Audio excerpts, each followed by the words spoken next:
Every now and again, through the course of living life, things happen. That was a weird way to introduce this video. Sounds very ominous. Sounds like I'm about to sit someone down for the talk. Like, here, little Johnny, you know that every now and again in life, things happen. You're getting to that age where you might be noticing some changes. That's not what we're here for. I have updates. That's all. We'll get to the car in just a minute, but I want to start off by shouting out the fact that I just released a new track of my own. Not like a third-party artist thing, it's one of my own tracks. It's a remix of a pretty popular Zed Alessia Cara song called Stay, and if you're interested, it's up on Marin Music. It's the first link in the description. I'm kind of happy with how it turned out. I think it's okay. Maybe. You can be the judge for yourself. I'll give you a little preview.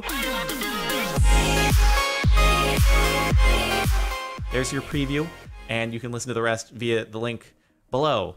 I'd really appreciate it if you did check it out, and if you like it, you know, like in the video and that sort of stuff. And share with all of your friends throughout the world. And if we can get a few iterations of that, pretty much everyone in the entire world will listen to it, and we can get more views than Despacito. So that's obviously the goal right there. We're going to hit that 3 billion view mark. Just kidding. But if you want to listen to it, it's there. Feel free. Next up. All right. So the Ford GT. If you have no idea what I'm talking about, it's a car that I was given the privilege to be able to purchase about a year ago. That was when I first got the email after sending in the application saying, hey, you're going to be able to get one. And a lot of people since then have been asking me, hey, what's the deal with it? What's the deal with it? I think the last update that I gave was that I was supposed to be placing the order for the car some point between March and May of this year. And I haven't given many updates since then. So I asked about doing a custom paint job thing where the carbon fiber weave would be visible with just like a clear coat over it, like you can do on some Paganis and McLaren P1 and that sort of thing. They got back to me on that, said it wasn't going to be a possibility, so I'm probably going to default back to like matte black with yellow stripes and calipers. That's what I was initially thinking I was going to go with, unless I have some sudden inspiration to do some custom color of some sort. I don't know. Maybe we'll go crazy with a purple or something, but I don't think that'll end up being the case. We'll see. But I have not placed my order yet. Turns out there's a bit of a delay with the production of all the cars. So their initial goal, Ford's initial goal, was starting back in December of 2016 to make and deliver one car each day until they hit 500 or 1,000, because I think they're doing 1,000 total. And I think at this point now in August, I think they've delivered like 30 of them, so they're a little behind schedule. I think there's back orders on parts and stuff, so they sent out an email, gave me a revised estimate as to what the timeline is going to be, and the new estimate for when I'll get the car is between April and June of 2018. So I gotta hold my horses for a little bit, hold my horsepowers for a little bit. It's gonna be a little ways away.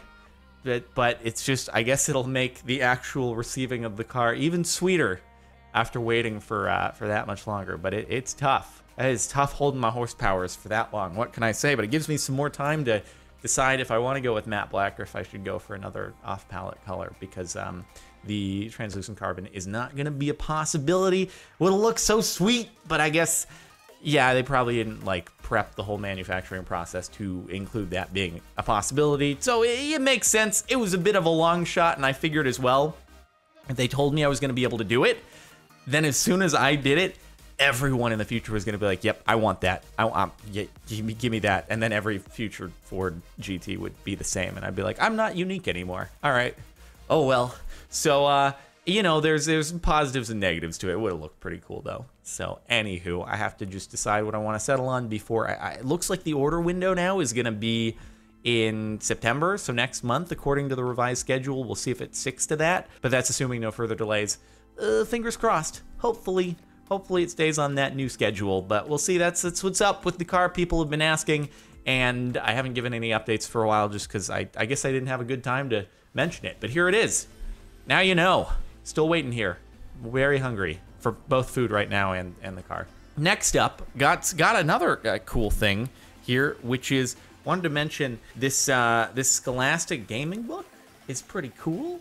I'm on the cover, up in the corner right there. And it's a thing that you can actually get online, or it'll be distributed through stores. You might just stumble upon it while you're at the grocery store or shopping at, I don't know, whatever Target, Walmart, big box store that you shop at. So it's a thing. If you want to check it out, though, there is a link in the description for it. And it's just like a little interview I did with them. But it's a pretty nifty looking book. Just has a lot of stuff with gaming in it and whatnot. And I assume most of you are here because you like video games. And speaking of video games and liking video games, I'm trying to do the thing where I play them, you know, outside of recording. Well, I did that compromise because, you know, the streaming is more like just a casual session of playing video games that happens to also be visible to other people. And so I did that PlayerUnknown Battleground stream. I did some Call of Duty a couple days ago, and I'm having fun with it. I'm going to try to do it a little bit more regularly, and I don't want to make any promises because that would be a poor decision, but it seemed like people who tuned in did enjoy them. I was trying to get back into my groove with Call of Duty. It didn't really work too well, but I will tell you that I went back after I finished that first Call of Duty stream and played completely offline, just on my own. Well, offline as far as streaming goes. I was obviously online playing multiplayer in the game. And I started getting my flow back a little bit, which, in fairness, when you're streaming and trying to hold kind of a conversation, it does occupy a little bit of brain power, whereas after the fact, I was just focusing on playing, and that helps a little bit. And also, back in the day, I would always just play the game, record the footage, and then I'd narrate over it. There was no, like, live commentary element to it, so it does make it easier to get good games when you were just purely focused on the game as opposed to streaming. That's why when people are playing games professionally, they're not commentating as they're doing it. I'm not giving excuses. I'm just saying that that is the case. That is why it's easier to just play rather than stream and play and talk and that sort of thing. But I still have plenty of room to improve. Don't get me wrong by any means.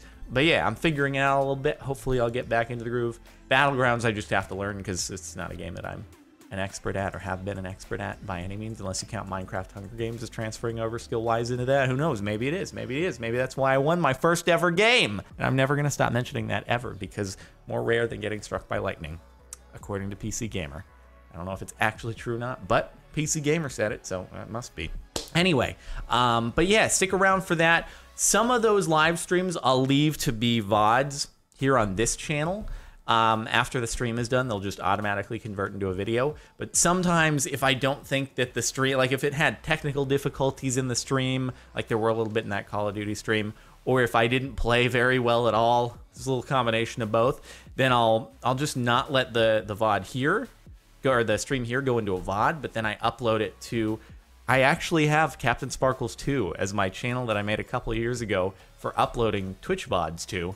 And so I'm going to, if I have a stream that's not like the greatest thing in the world, I'll upload the VOD to CaptainSparklez 2. So a lot of you might be subscribed to that and have totally forgotten about it because I hadn't uploaded to it in like 10, 11 months now. But it might come into play again in the near future. Well, it already has. I uploaded a video to it a couple days ago. So if you haven't checked out that stream, it's there. But if live stream, the raw live stream VOD content is your thing, then you can feel free to check out that channel because, you know, some of it might appear on here, some of it might appear on there in the future as I do those kinds of streams. So, anywho, that was it for the updates and stuff. Thanks so much for tuning in. I appreciate it. Again, if you want to listen to that new remix, that new track that I've released, it's over on Marin Music. It's the first link in the description. I would greatly appreciate your support on it. It'd be super awesome. Thanks in advance. And otherwise, that was what was up with things like the Ford GT and stuff. So, yeah, dude, that's all for now. Thanks so much, and I'll catch you later.